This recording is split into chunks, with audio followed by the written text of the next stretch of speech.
Right, let's continue. We previously we finished the PlayerState. It's not like finished, just that it's a bigger project, so just one snippet of code at a time.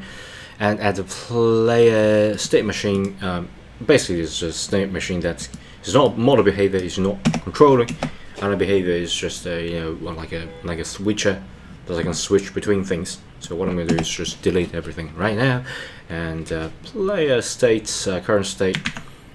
Yeah, player state will be current state, and I'm going to make a get. Okay, and set. But this time I only do get you can get, but set is a private set. So what I'm trying to get is a more like a says the modifier must be restricted in property. Yeah, so there should be public. So that will do. So basically what I'm trying to do is to make it like a read-only sort of file. So you can get the state information, but you can not do that in reverse. You can't change the state back. So unless you are authorized to do so, right? So you can't let any part of your project say you pick up a or you bump into a stone and then you change the state. Of course you can do that, but you don't want unintentionally do that. So you have to only certain parts of the file have authority to change the state, right? Or set the state in that matter.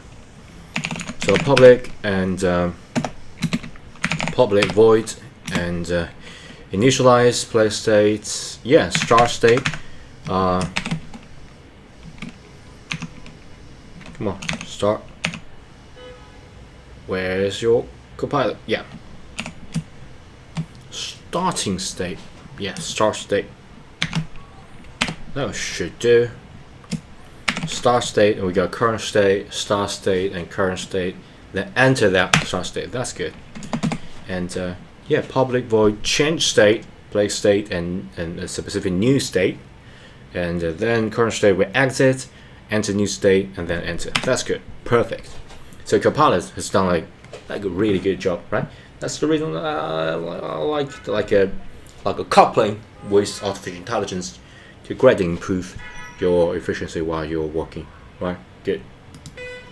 Yeah, that's basically pretty much it about the player state machine.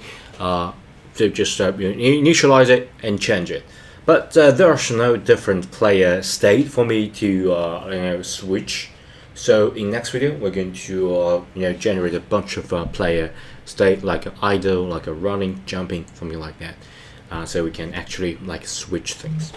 Okay, so yeah, don't forget to give this video a thumb up. If you haven't already, please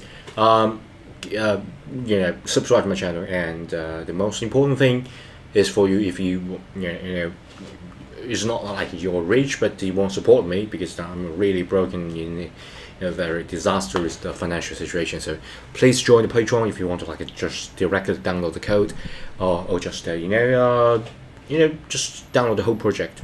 And yeah, join the Patreon. You can even build your own work based on my project and use that, let's say, commercially. Doesn't really matter. Okay, so thanks, bye.